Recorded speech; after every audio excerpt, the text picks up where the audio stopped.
নমস্কার বন্ধুরা, আজ আমি বানাবো একদম হেলদি রেসিপি ব্রেড সুজি টোস্ট। খুব ঝটপট তৈরি হয়ে যায়। তা চলুন শুরু করা যাক।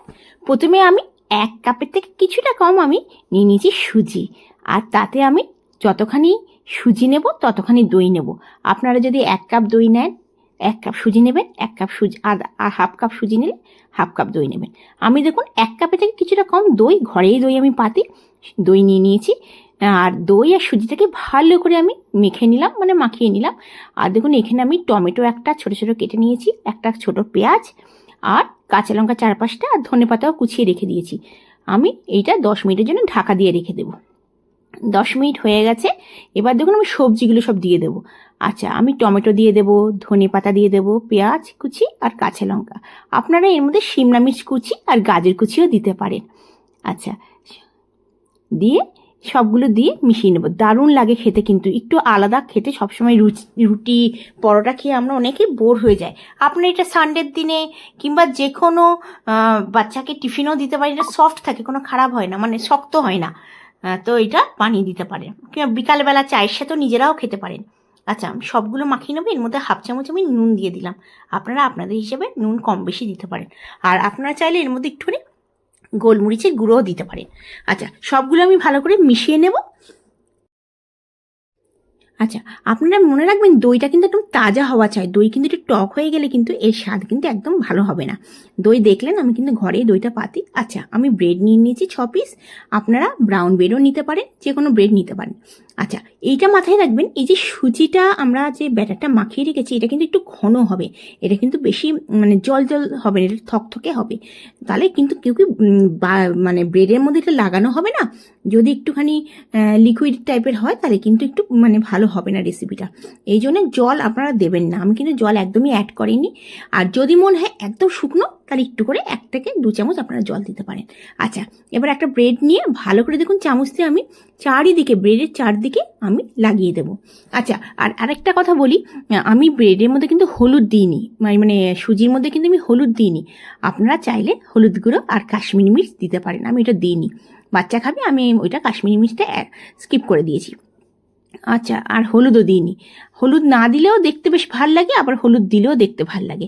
আপনাদের যদি ইচ্ছা হয় আপনারা দিতে পারেন। দেখুন চামচ নিয়ে আমি 2 চামচ আমি ভালো করে চারিদিকে মাখিয়ে নেবো। ব্রেডের চারিদিকে মাখিয়ে দেবেন, কারণ এটা একটু ফ্রাই করবো, তাহলে বেশ খেতে ভাল লাগবে। দেখুন, আচ্ছা সবগুলো আমি মাখিয়ে নেব। আচ্ছা, এর মধ্যে আমি একটা জিনিস দেবো। আমি একটুখানি চিলি ফ্লেক্স ভালোবাসি, মানে এর মধ্যে একটুখানি আমি 2খানা ব্রেড, 5খানা ব্রেডের মধ্যে আমি 2খানা ব্রেডে একটু চিলি ফ্লেক্স দিয়ে দেবো। আর আপনারা কিন্তু বাচ্চারা খেলে একদমই দেবেন না, আর নিজেরা খেলে দিতে পারেন। একটু একটু করে দুটোতে চিলি ফ্লেক্স দিয়ে দিলাম। দেখুন, চিলি ফ্লেক্সটা দিলে যখন ভাজার পর না দেখতে ভাল লাগে, আর খেতে একটু ঝাল ঝাল ভাল লাগবে, কারণ এখনকার লঙ্কাগুলো একদমই ঝাল নেই, ওই জন্য আমি চিলি ফ্লেক্স দিয়ে দিলাম। দেখুন সবগুলো হয়ে গেছে। এবার আমি রান্নাঘরে গেলাম। এবার রান্নাঘরে আমি ফ্রাই প্যান নিয়ে নিলাম, তাতে আমি ঘি দিয়ে দিলাম, 1 চামচ ঘি দিয়ে দিলাম। আপনারা রিফাইন অয়েল দিয়েও বানাতে পারেন, আবার ইচ্ছা করলে সর্ষের তেল দিয়েও বানাতে পারেন। আর বাটার হলে খুবই ভালো হয় বাচ্চাদের জন্য। আচ্ছা, আমি প্রথমে চিলি ফ্লেক্স যেটা দিয়েছি সেইটা আমি আগে ভেজে নেব। দেখুন, যে দিকটা আমি সুজি মাখিয়েছি সেইটা আমি ঘিয়ের দিকে দেবো। এখানে একটু ঘিটা কম লাগছে, আমি একটু ঘি দিয়ে দিই।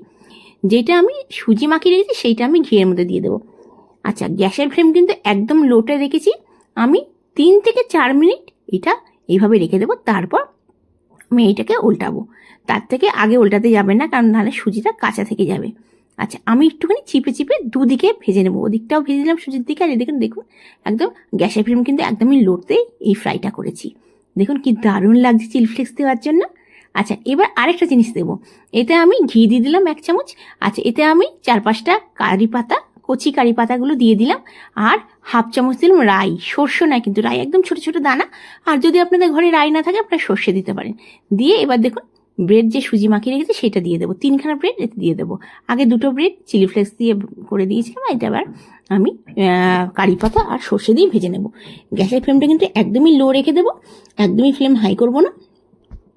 আপনাদের আজকের রেসিপিটা যদি ভালো লাগে অবশ্যই লাইক করবেন, আর বন্ধু বান্ধবের কাছে অবশ্যই শেয়ার করবেন আমার চ্যানেলটিকে। যদি আমার চ্যানেলটিকে সাবস্ক্রাইব না করে থাকেন অবশ্যই সাবস্ক্রাইব করার অনুরোধ রইল। আপনারা ভিডিও দেখবেন, দেখে ঘরেতে অবশ্যই বানাবেন, বাচ্চাদেরকে বানিয়ে দেবেন, নিজেরা বানিয়ে খেতে পারেন, টিফিনে দিতে পারেন, স্কুল কলেজের বাচ্চাদেরকে দিতে পারেন, কিংবা বিকালবেলা বাচ্চারা টিউশন পড়ে এলো, খেলে এলো, তখনও দিতে পারেন। একদম হেলদি আছে, সুজি আছে, আর আপনার এর মধ্যে কোনো ময়দা নেই, আর কিন্তু খেতে ভীষণ ভালো লাগে। আমাদেরও চায়ের সাথে কিন্তু খেতে অসাধারণ লাগে। অবশ্যই এই কারি পাতা দিয়ে এটা বানাবেন, খুব সুন্দর একটা গন্ধ আসে কারি পাতা দিলে। আচ্ছা, যদি মনে হয় না কারি পাতা দেবো না, তাহলে একটুখানি ধনে পাতা দিয়ে দিতে পারেন। ধনে পাতা আমি তো ব্যাটারে দিয়েছি, এছাড়া ধনে পাতা উপর থেকে দিতে পারেন। দেখুন আমি সবগুলো হয়ে গেলাম, এবার আমি তুলে নেব। আর গ্যাসের ফ্লেম অবশ্যই লো করে কিন্তু ভাজবে না। সুজির এক সাইডটা ভাজতে কম করে লো ফ্লেমে 4 মিনিট সময় লাগে। আচ্ছা, সবগুলো ভাজা হয়ে গেল, এবার আমি থালার মধ্যে সাজিয়ে নিচ্ছি। ওপরে একটু বাটার ফেলে খেতে পারেন, শুধু শুধু কিচ্ছু লাগবে না, এতে কোনো চাটনিও দরকার নেই, এমনিই খেতে ভালো লাগবে। কারণ এর মধ্যে আপনার পেঁয়াজ আছে, ধনেপাতা আছে, খেতে কিন্তু অসাধারণ লাগে। দেখুন আমাদের একদম চটজলদি তৈরি হয়ে গেলে, একদম আলাদা। চায়ের সাথে খান, চাই ব্রেকফাস্টে খান, চাই বাচ্চাদেরকে টিফিনে দিন, যে কোনো সময় লোকজন এলেও আপনারা এটা কিন্তু বানিয়ে দিতে পারেন। এখান থেকে মাঝখান দিয়ে 2 পিস করে দিলেন, দিয়ে আর আপনারা চাইলে একটুখানি। আপনারা ভালো থাকবেন, সুস্থ থাকবেন এই কামনা করে আজকের ভিডিওটা শেষ করছি। Bye bye.